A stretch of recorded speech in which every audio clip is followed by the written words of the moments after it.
오늘 우리 함께 나눌 말씀은 요한복음 8장 1절부터 11절의 말씀입니다. 우리 찾으시면 자리에서 일어나셔서 한 절씩 교독하도록 하겠습니다. 요한복음 8장 1절부터 11절의 말씀입니다. 제가 먼저 읽겠습니다. 예수는 감람산으로 가시니라.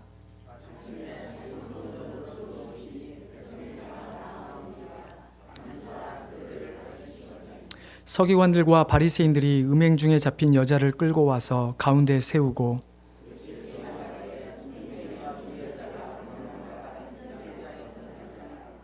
모세는 율법에 이러한 여자를 돌로 치라 명하였거니와 선생은 어떻게 말하겠나이까.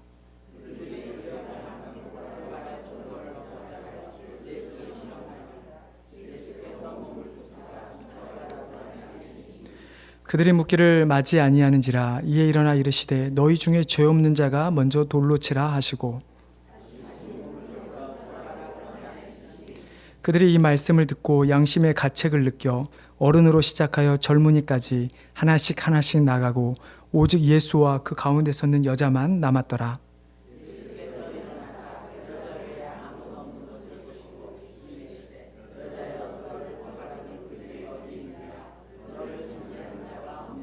같이 읽겠습니다. 대답하되 주여 없나이다. 예수께서 이르시되 나도 너를 정죄하지 아니하노니 가서 다시는 죄를 범하지 말라 하시니라. 아멘. 자리에 앉아주시기 바랍니다. 제가 먼저 기도하겠습니다.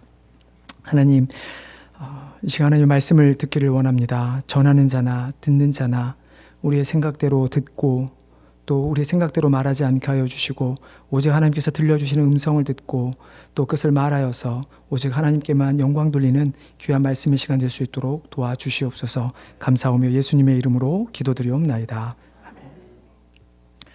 아마 한국에서 신앙생활을 해보신 분들은 대부분 저와 같은 경험을 하셨을 것 같아요. 요즘도 그렇죠. 아이들은 아이들 맞게 각 부서에서 예배를 드립니다. 어린아이들부터 시작해서 중고등부 아이들까지. 그래서 저희 교회 아이들도 지금 나가서 주일학교는 주일학교대로, 그리고 중고등부는 중고등부대로 예배를 드립니다. 그러다가 대학생부터인가요? 물론 어떤 교회들은 대학생 예배를 지금은 따로 완전히 드리기도 하지만 제가 대학생 때는 본 교회 작년 예배를 같이 드리고 그 다음에 예배 후에 청년들끼리 따로 예배를 한 번 더 드리거나 성경 공부를 했던 식으로 저희는 했었습니다. 처음에 대학에 들어가자마자 장년들과 예배를 드리는데 함께 예배를 드리는 것이 쉽지는 않더라고요. 여러분들은 어떠셨는지 모르겠습니다. 분위기도 생각보다 너무 엄숙하고, 그리고 설교 말씀도 저도 모태신앙으로부터 저희 아버님도 되게 이렇게 딱딱한 설교를 많이 하셨던 분이시기에 그렇게 이해하지 못할 만한 것은 없을 거라 생각을 했는데 생각만큼 다 이해할 수 있는 것은 아니더라고요. 그래서 힘들었던 경험이 있는데 무엇보다도 저를 예배 시간에 힘들게 했던 것은 예배 환경이었던 것 같습니다. 작년 예배 드리다 보면 어린아이를 데리고 오는 부모들도 있고 또 여러 가지 모양의 성도님들이 와서 예배를 드립니다. 특별히 제가 다녔던 교회도 작은 규모의 교회는 아니었기 때문에 아이들이 각 부서로 예배를 드려서 아이들이 주일날 아침에 장년 예배로 들어오는 경우는 거의 없습니다. 하지만 어떤 특별한 집회가 있을 때는 가끔 이제 부서에서 그 아이들을 돌보는 것을 제공하지 않으면 다 같이 들어와서 본당에서 예배를 같이 드리게 되죠. 그럼 여러분 어떤 일이 일어납니까? 갓난아기들은 울고 조금 큰 애들은 돌아다니고 이런 일들이 있죠. 그래서 저도 어렸을 때는 그게 예배를 드리는 저에게 얼마나 그게 저를 신경을 거슬리게 하는지 너무 그게 처음에는 힘들었어요. 근데 그러다가 어느 날 한 번은 이제 미국에서 제가 예배를 드리는데 역시나 그 예배 가운데 주일 예배였는데 아이들이 있더라고요. 아이들이 있는데 역시 아이들이 가만히 있나요? 돌아다니죠. 근데 그때 이제 예배를 맡은 분들이 부모님에 가서 좀 죄송한데 아이를 좀 조용히 시켜 주시겠습니까? 혹은 아이가 울면 혹시 밖에 영상이 준비되어 있는데 밖에서 좀 예배를 드리시면 어떻게, 이런 말들을 하려는 찰나에 그날 말씀을 전하시던 목사님이 내버려 두라고. 아이들이 그런 것은 당연한데 왜 자꾸 어른들의 기준에 맞춰서 아이들을 못 움직이게 하고 자꾸 밖으로 나가게 하느냐. 제가 그 분의 말에 저도 큰 영향을 받았던 것 같습니다. 예배 시간에 아이들을 데리고 와서라도 은혜를 받고자 하는 성도들이 있다면 그래서 우리가 받아들여야 되지 않을까. 실제로 제가 섬겼던 교회에서 어떤 한 부부, 자매가 애 엄마죠. 애를 셋 가진 엄마가 있었는데 그 자매가 하는 이야기가 목사님, 아이들 때문에 예배를 드릴 수가 없습니다. 아이들 방에 가면 아이들이 너무 떠들어서 예배를 못 드리고 아이를 데리고 본당으로 들어가자니 본당에서는 눈치를 주고 그러면서 예배드리기가 너무 어렵다는 고백을 저한테 하는 것을 듣고 제가 너무 마음이 아팠는데 어떻든 우리가 생각하는 것은 어떠한 상황에서라도 나와서 예배를 드리고자 하는 모습, 주님과 함께하는 그 모습이 우리에게는 가장 필요하고 그것이 가장 아름답다라는 것을 우리는 알아야만 하는 것입니다. 모든 인간이 공통적으로 가진 것은 무엇일까요? 여러분 갑자기 제가 동떨어져 좀 질문을 드리는데요. 아마 나중에 설교의 마지막을 가보시면 제가 왜 이런 예를 들었을까 아마 아시게 될 겁니다. 모든 인간이 공통적으로 가진 것은 눈, 코, 입, 두 발, 두 팔 이런 것들 공통적으로 가지고 있습니다. 그러나 물론 불의의 사고나 병으로 인해서 그렇지 못한 사람들도 있습니다. 또한 어떤 사람은 먹어야 하는 것, 잠을 자는 것 다 공통된 것이라고 이야기하지만 물론 이것도 사람마다 조금씩 다르죠. 근데 모든 사람이 정말로 똑같이 공통적으로 가지고 있는 것이 있습니다. 무엇일까요? 그것은 바로 죄의 본성입니다. 우리 인간은 태어나자마자 죄의 본성이라고 하는 것은 모든 인간이 다 똑같이 가지고 있습니다. 물론 그 죄의 본성이라고 하는 것이 나의 삶의 환경에 따라서 어떠한 죄의 모습으로 드러나느냐만 다를 뿐인 것이지 우리 인간은 누구나 다 죄의 본성을 가지고 있죠. 그래서 우리는 심지어 막 태어난 갓난아기도 그 아이가 죄를 짓진 않았지만 그 아이는 죄의 본성을 가지고 태어난 죄인이라고 우리는 이야기를 하는 것이죠. 하지만 죄의 본성으로 인해서 나타나는 죄도 어떻게 보면 우리 인간의 사이에서는 인간의 기준으로는 차별이 있을 수는 있겠지만 하나님 앞에서는 어떨까요? 어떤 사람이 정말 극도한 살인의 죄를 지은 사람과 하나님 앞에서 우리가 세상에서는 아무런 죄를 짓지 않는 사람이라 할지라도 그 사람들이 하나님 앞에서 죄 없다라고 말할 수 있을까요? 정말 하나님 앞에 죄의 경중을 우리가 이야기하며 하나님 저는 그런 죄를 짓지 않았습니다 라고 하면서 하나님께 따지듯이 할 수 있을까요? 우리가 지은 죄의 종류가 다양하고 다르다 한들 우리는 하나님 앞에서 다 죄인이라고 하는 사실에서는 다 공통된 점을 갖고 있는 것입니다. 그런 죄인에게 필요한 것이 무엇입니까? 바로 용서이죠. 하나님께 용서를 받는 것입니다. 결론부터 말씀드리자면 주님은 가늠한 여인을 정죄하지 않으셨습니다. 그리고 그녀의 죄를 용서하셨습니다. 오늘 말씀을 통해서 우리가 용서함 받은 자들이라는 것이 과연 누구인가? 누가 용서함을 받은 자들인가? 그러면 누구에게 용서함이 필요한 것인가? 나는 과연 용서함을 받은 자들인가? 라는 것을 우리가 좀 말씀 가운데 나누고 우리가 그것을 깨달아서 하나님께 은혜에 감사하는 오늘 말씀의 시간이 되기를 주님의 이름으로 축원합니다. 오늘 본문을 보면 예수님은 전형적인 사역의 모습을 띠고 있습니다. 예수님께서 모든 지역에 돌아다니면서 특별히 예루살렘에서 하셨던 사역들을 보면 항상 말씀을 가르치시고 그리고 그 상황에서 필요한 기적들을 베푸셨던 일들이 똑같이 반복되고 있었습니다. 그래서 2절에 보니까 아마 예수님은 전날에 어떤 일을 하시고 이제 감람산으로 가셨던 것 같습니다. 그리고 거기서 아마 기도를 하셨겠죠. 특별히 오늘 본문에 나와 있지는 않지만 그리고 그 다음날 아침에 다시 성전으로 돌아옵니다. 그리고 무엇을 하십니까? 여전히 그곳에 모인 사람들을 가르치기 시작하십니다. 그런데 어떤 일이 벌어지죠? 그때 갑자기 서기관과 바리새인들이 음행하다 잡힌 여인을 데리고 옵니다. 그리고 예수님께 주님, 이 여인을 어떻게 해야 합니까? 라고 질문을 하죠. 우리가 오늘 이 말씀 여러분 아마 많이들 들어보셨을 말씀이라고 생각합니다. 여러분 오늘 본문에 나오는 등장인물 예수님을 제외하고 어떤 세 부류의 사람이 등장합니까? 하나는 가늠한 여인이 등장을 하죠. 그리고 두 번째는 그 여인을 데려왔던 서기관과 바리새인들이 등장합니다. 그리고 성경에 정확히 나와 있지는 않지만 우리는 너무나 성경에서 직접적으로 언급은 아니지만 성경에 기록된 대로 알 수 있는 한 부류의 사람이 있습니다. 누구겠습니까? 그들을 둘러싸고 있던 청중들입니다. 오늘 이 세 부류의 사람들을 간단히 저희가 살펴볼 텐데요. 여러분은 아마 이 설교를, 이 말씀을 그 과거에 들었을 때 우리 모두가 다 나는 음행한 여인, 나는 죄인이다 라고 하는 고백들을 많이 하셨을 것입니다. 맞죠? 우리는 죄인입니다. 하지만 그렇다고 다른 부류의 사람들이 우리는 해당되지 않을 것인가? 오늘 말씀을 통해 한번 살펴보도록 하겠습니다. 요한은 본문에 등장하는 이 음행한 여인에 대해서는 자세한 기록을 하고 있지 않습니다. 그녀의 이름이 무엇이고, 나이는 무엇이고, 어느 동네 출신인지, 그리고 왜 음행을 저질렀는지에 대한 기록들이 나와 있지 않죠. 하지만 3절과 4절에 보면 이 여인 저지른 죄, 즉 음행 중에 잡힌 여자, 4절에서는 구체적으로 간통한 여인이란 이름을, 가늠하다 잡힌 여인이란 설명이 붙어 있습니다. 음행이라는 말에는 여러 가지가 담겨 있는데 이 여인이 음행 중에 특별히 저지른 범죄는 간음죄, 간통죄라고 하는 것이었습니다. 요즘에 간통죄라고 하는 그 죄의 대상은 여러 범위가 있지만 당시의 간통죄는 결혼한 남녀에게 만 적용됐던 죄였습니다. 구약에 보면 어떤 처녀가 길을 밖에 걸어가다가 누구에게 잘못된 일을 당할 경우에 그것은 여인에게는 죄가 없습니다. 물론 여인이 소리를 질러도 그것을 그 여인의 소리를 듣고 구해줄 수 없는 사람이 없기 때문이라고 성경은 기록하죠. 하지만 오늘 본문에 나온 여인은 분명히 결혼을 하였을 것이고 그리고 그 주위에 수많은 사람들이 있었음에도 불구하고 다른 남자와 음행을 저지른 여인인 것입니다.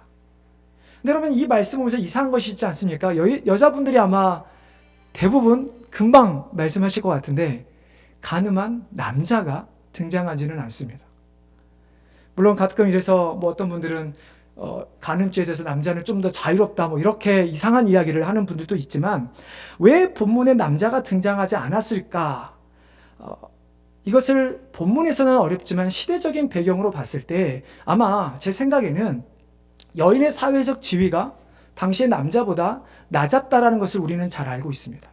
뿐만 아니라 이 서기관과 바리새인, 남자들이 있던 이 서기관과 바리새인들의 그들의 사회적 위치는 다른 어떤 보통의 남자들보다 훨씬 높았던 사람들이었죠. 이 두 부류의 사람을 비교해서 주님께서는 훨씬 더 은혜받은, 용서받은 자가 어떤 자들이며 그 용서의 크기가 얼마나 큰 건지를 우리에게 아마 비교해서 보여주기 위함이 아닐까라고 저는 생각을 합니다. 다시 본문 돌아와서 음행하는 현장에서 여인이 잡혔습니다. 음행하는 현장에서 이 여인이 잡혔다고 하는 이 서기관과 바리새인의 말에는 어떤 의미가 담겨 있냐면 예수님, 선생님이라고 했죠. 정확히 그들은 선생이요, 이 여인이 잡혀왔습니다 라가 아니라 이 여인을 이제 버려야 합니다 라고 하는 의미입니다. 당시의 간통죄에 대해서는 증거가 반드시 있어야 했습니다. 요즘처럼 무슨 몰카라든지 이런 게 잘 발달된 시대도 아니었음에도 불구하고 어떤 남자와 여자가 한 침대에 누워 있는 것을 최소한 두 사람이 이상이 목격을 해야 이것이 간통죄로 성립됩니다. 한 명만 봐서도 안 되고요. 그냥 누가 그랬다더라 이런 말로는 간통죄가 성립되지 않은 것이죠. 서기관과 바리새인들이 이 여인을 끌고 왔다라고 하는 것은 어떤 의미입니까? 그러면 충분한 증거와 증인이 있다라는 것입니다. 그러니까 선생이요, 이 여인을 어떻게 버려야 합니까? 라고 하는 이야기죠. 신명기에 보면 간음죄를 저지른 사람들은 어떻게 처벌하게 되어 있죠? 돌로 죽이라고 되어 있습니다. 근데 오늘 본문에서 우리가 잘 나와 있지는 않지만 이 여인의 상황에서 왜 이 여인은 음행을 저질렀을까? 우리가 그냥 기본적인 상식을 통해서 생각을 해본다면 아마 두 가지 정도 이유가 있었을 것 같습니다. 하나는 정말로 육체의 쾌락을 위해서 쾌락을 얻고자 음행의 죄를 저질렀을 수도 있습니다. 두 번째는 생계를 위해, 돈을 벌기 위해 음행을 저지를 수도 있다는 사실이죠. 육체의 쾌락, 생계 유지, 재물을 통한 생계 유지. 여러분, 이 두 가지에 대해서 우리는 과연 자유로울 수 있습니까? 육체의 음행의 죄에 대한 육체의 쾌락은 아니라 할지라도 우리가 우리의 모습 가운데 나의 만족을 채우기 위한, 나만이 가지고 있는 나의 만족을 위해 내가 누리는 육체의 쾌락들이 우리는 얼마나 많이 있습니까? 뿐만 아니라 우리는 살아가면서 필요한 재물뿐만 아니라 필요한 많은 것들을 얻기 위해서 우리는 얼마나 많은 우상들을 섬기며 살아가고 있습니까? 우리가 이 여인이 지었던 간음이라고 하는 음행의 죄는 짓지 않았다 할지라도 우리도 역시 똑같이 이 세상에서 하나님 외에 다른 것으로 즐거움을 누리고 다른 것으로 나의 만족을 채우며 살아가려고 하는 우리의 모습들은 결코 이 음행한 여인과 별반 다를 바가 없다라고 하는 것입니다. 어떻게 보면 우리는 이 음행한 여인보다 더 큰 죄를 지은 죄인일 수도 있습니다. 왜냐하면 이 여인은 자신이 저지른 죄에 대해서 이것이 하나님의 어떤 하나님의 이름 혹은 하나님이라는 존재로 포장하지 않습니다. 그렇지 않나요? 내가 하나님께서 나를 이런 어려운 지경에 내몰았기 때문에 제가 이런 죄를 지었습니다. 라고 말하지 않습니다. 근데 우리들은 어떤가요? 우리들은 내가 나의 육체의 쾌락, 나의 만족을 위해 열심히 수많은 것들을 가졌지만 우리는 그것을 포장하죠. 하나님께서 나에게 이런 축복을 해주셨습니다. 근데 과연 우리가 받은 그 축복 중에 정말로 우리가 하나님을 열심히 섬겨서 받은 축복이 더 많을까요? 아니면 내가 가진 것 중에 나의 욕심과 어떤 나의 욕망 때문에, 나의 만족 때문에 내가 쥐고 있는 것이 더 많을까요? 우리가 하나님의 힘으로 포장한다라는 이 의미로 볼 때는 우리는 이 음행한 여인보다 어떻게 보면 더 큰 죄를 짓고 있는 죄인이라 말할 수 있을 것입니다. 자, 두 번째는 서기관들과 바리새인입니다. 음행한 여인을 예수님 앞에 다리고 온 자들이 바로 서기관과 바리새인들이었습니다. 이들이 어떤 사람인가 거창하게 설명할 수 있겠지만 그냥 간단히 설명을 드리면 서기관들은 그 당시에 구전으로 내려온 율법을 손으로 받아 써서 율법의 그 문서를 잘 보관하고 가르치던 사람들이 서기관들이었습니다. 그러니까 누구보다도 율법에 대해서는 잘 아는 그런 사람들이었죠.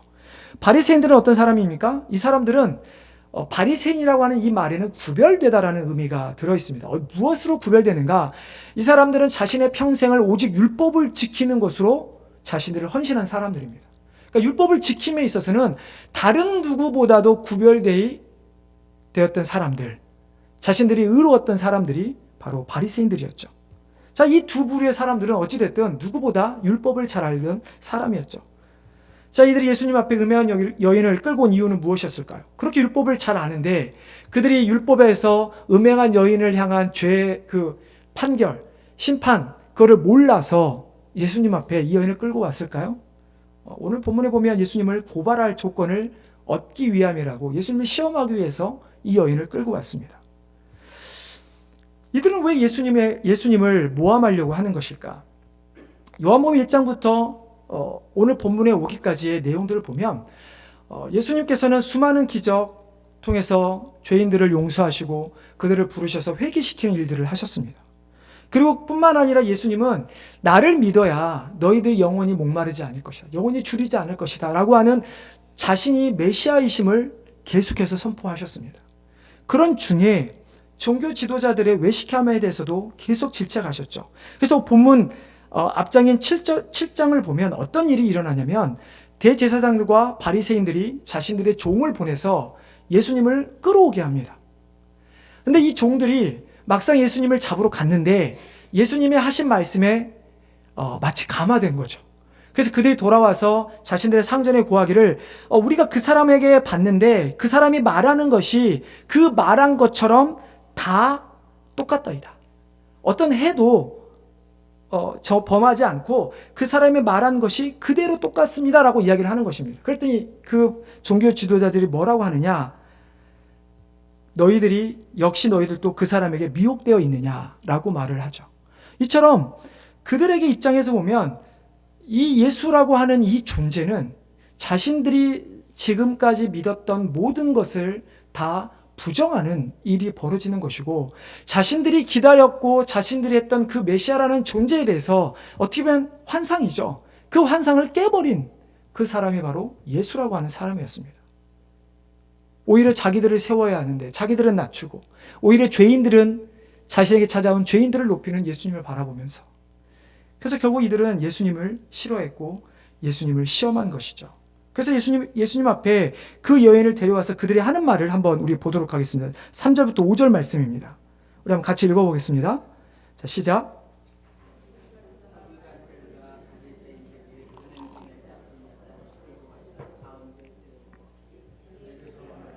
선생이여, 이 여자가 가늠하다가 현장에서 잡혔나이다. 모세는 율법에 이러한 여자를 돌로 치라 명하였거니와 선생은 어떻게 말하겠나이까? 그들은 이미 답을 정해 놓았습니다. 모세의 율법에 이 여인을 돌로 치라고 하는데 예수 선생은 어떻게 말하시겠습니까? 분명히 예수님 입장에서 이것은 정말 대답하기 곤란한 상황이죠. 만약에 예수님이 그래, 너네들 말이 맞아, 모세의 율법대로 이 여인을 돌로 치라라고 했다면 예수님이 지금까지 앞에서 자신이 행하였던 많은 말들, 전했던 많은 말씀들과 그들이 보였던 기적들에서 보여주고 했던 용서와 사랑의 그 메시지가 어떻게 되죠? 사라져버리고 마는 것입니다. 근데 마찬가지로 반대로 만약에 음행 여인을 그냥 풀어주라, 야 너희도 똑같잖아, 이 여인도 풀어줘라고 하면 어떻게 될까요? 예수님 스스로 율법을 폐기하는, 파기하는 일이 벌어지게 되는 것입니다.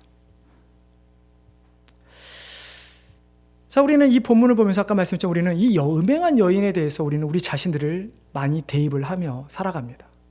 나도 맞지, 그러한 죄인이지, 내가 죄인인데 내가 누구를 뭐라고 할 수 있을까?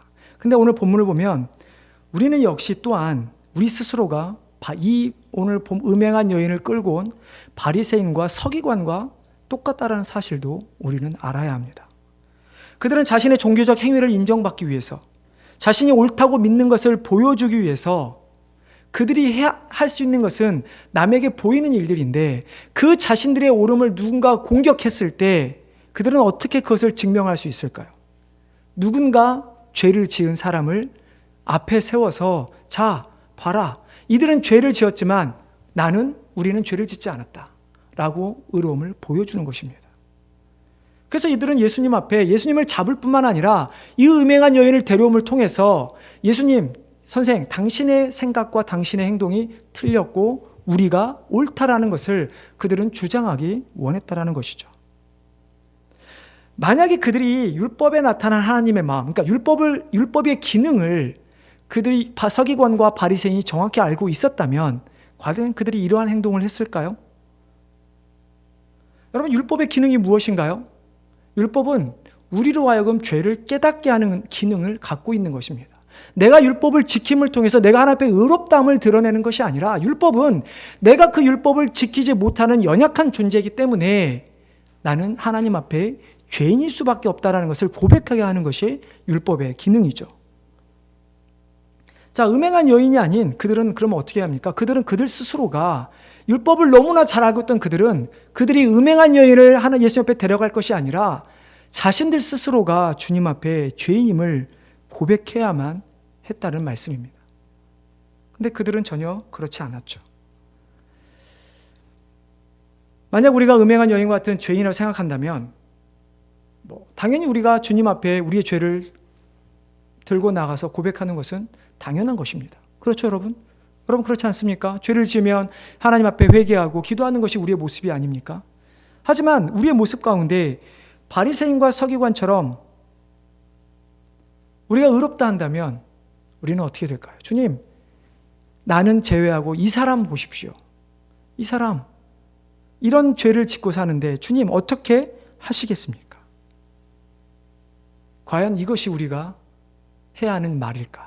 근데 우리의 모습 가운데는 너무나 그런 모습들이 많이 있다라는 것이죠. 저 사람 때문에 누군가 상처를 받고, 저 사람 때문에 교회가 어렵고, 물론 저 사람 때문에 교회가 어려울 수 있습니다. 하지만 우리는 먼저 다른 사람의 눈앞이 아닌 하나님 앞에서 우리 스스로가 먼저 누군가 나 때문에 상처를 받고 있지는 않는지, 나 때문에 교회가 어렵게 되는 것은 아닌지 우리는 생각해 봐야 하는 것입니다. 우리가 서기관과 바리새인들처럼 내가 의롭다며 주님 앞에 다른 사람을 끌고 갈 것이 아니라 내 스스로 주님 앞에 나아가는 일들을 해야만 하는 것이죠. 자, 우리가 어찌됐든 우리는 이렇게 음행한 여인과 우리는 서기관과 바리새인들의 모습을 다 가지고 있습니다. 이제 정말 중요한 일이 뒤에 나옵니다. 음행한 여인을 예수님에 데려왔을 때 예수님께서는 무엇라고 말씀을 하십니까? 너희 중에 죄 없는 자가 먼저 돌로 치라. 이 말을 들은 사람들의 반응은 어떻습니까? 당연히 아무도 돌을 던지는 이가 없죠. 그리고 결국은 그 가운데 예수님과 그 여인만을 남겨놓은 채 모든 사람이 떠나가게 됩니다.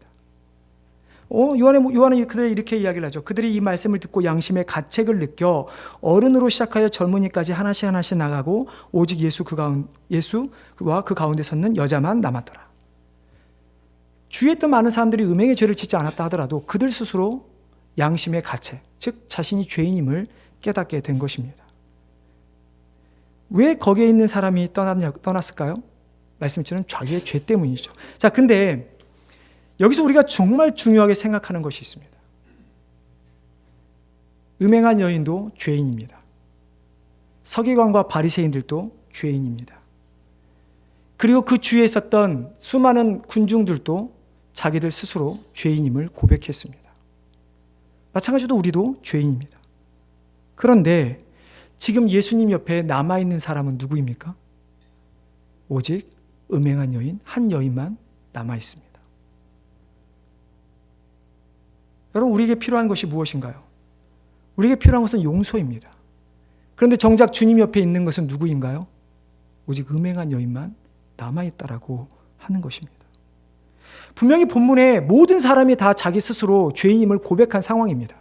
물론 자기 입으로는 하지는 않았지만 자기들이 거기에서 돌을 던지지 못하고 그 자리를 떠났다고 하는 그 이야기는 나도 죄인이다라는 것을 고백한 것이죠. 그 많은 죄인들 가운데 누구만 용서를 받는 상황이 됩니까? 예수님 옆에 남아있던 유일한 한 여인, 음행한 여인만이 죄 용서를 받게 되는 것입니다. 여러분, 이 말씀 통해서 우리가 이 상황을 통해서 정말 우리 스스로를 우리는 생각해 봐야 합니다. 내가 정말 음행한 여인처럼 나쁜 일을 했나? 우리는 나쁜 일을 했든 아니면 종교 지도자들, 즉 서기관과 바리새인들처럼 내가 다른 사람들이 보기에 나쁜 일을 하지 않았든 그냥 평범하게 살아가는 군중들처럼 그냥 그렇게 평범하게 교회를 아무 문제 일으키지 않고 아무런 없이 교회 다니는 그런 생활을 하든 우리는 어떤 자들일까요? 우리는 다 죄인이라고 하는 사실입니다. 죄를 지었던 열심히 신앙생활을 하든 그냥 보통의 신앙생활을 하든 우리는 죄인이라고 하는 것인데 이 세 부류 중에 남아 있었던 건 오직 여인. 즉 우리는 그 모든 사람의 부류에 내가 속하지만 우리가 해야 할 것은 무엇입니까? 예수님 옆에 남아 있어야 한다라는 이야기입니다. 내가 죄인인 것을 아는데도 불구하고 우리가 예수님을 떠난다면 우리는 용서함을 받지 못하게 되는 것이죠. 예수님 옆에 나왔던 여인에게 예수님께서 하신 말씀이 무엇입니까? 나도 너를 정죄하지 아니하노니 가서 다시는 죄를 범하지 말라. 우리가 주님 옆에 있을 때 우리는 비로소 죄의 용서를 받는 것이고 그럴 때야 비로소 우리는 비록 끊임없이 죄의 본성의 문제를 우리 스스로 해결할 수 없어서 죄를 짓고 살아감에도 불구하고 우리는 더 이상 하나님 앞에 정죄함을 받지 않게 된다라고 하는 말씀인 것입니다. 여러분, 죄가 무엇입니까? 어떤 특정한 행위를 죄가 아니라 성경에서 말하는 죄는 하나님으로부터 멀어지게 하는 모든 것이 다 죄입니다. 우리가 첫 번째 죄가 무엇이죠? 아담과 하와가 선악과를 따먹었을 때죠. 선악과를 따먹은 것 자체가 죄라기보다 그들이 하나님 앞에 불순종함으로 하나님을 떠난 것이 그들의 죄인 것입니다. 여러분, 그렇다면 우리는 생각해 봐야겠죠. 현재 나를 하나님으로부터 멀어지게 하는 것이 무엇인가? 음행한 여인처럼 정말 어떤 특정한 죄를 지어서 내가 그 죄에 대한 부끄러움 때문에 그 죄를 감추기 위해서 하나님으로부터 멀어지고 있는 것인가? 아니면 종교 지도자들처럼 오히려 떳떳하게 신앙생활 열심히 하기 때문에 오히려 하나님을 찾지 않는, 하나님께서 주신 축복을 누리고 있다라는 생각 때문에 하나님을 찾지 않는, 하나님께 멀어지고 있는 우리의 모습은 없는가? 우리가 매주 교회에 나오고 그렇게 살아가지만 그러나 그 신앙생활의 매주의 예배 가운데 하는 신앙생활의 모습만으로 안주하며 하나님부터 멀어지고 있지는 않는가? 우리는 주님과 가까워져야 합니다. 자꾸 주님과 가까워져 주님께 나아가야 합니다. 주님께 나아가서 내가 죄를 지은 것들 고백해야 우리는 용서를 받을 수 있는 것이고, 그래야 하나님과 더 가깝게 될 수 있다는 이야기입니다. 우리는 결코 스스로 죄에서 자유할 수 없습니다. 아무리 제가 목사라고 해서 여러분들에게 누구에게 괜찮습니다라고 한들 여러분들 괜찮지 않습니다. 하나님께서 여러분의 마음을 감싸주시고, 그래 내가 너도 정죄하지 않으마, 괜찮아라고 할 때 비로소 우리는 자유해질 수 있게 되는 것이죠. 요한복음 8장 31절 32절 말씀, 우리 같은 본문 안에 있는 구절이니까요, 우리 한번 같이 읽어보고 우리 마지막으로 한번 같이 읽어보도록 하겠습니다. 31절 32절 말씀입니다. 시작.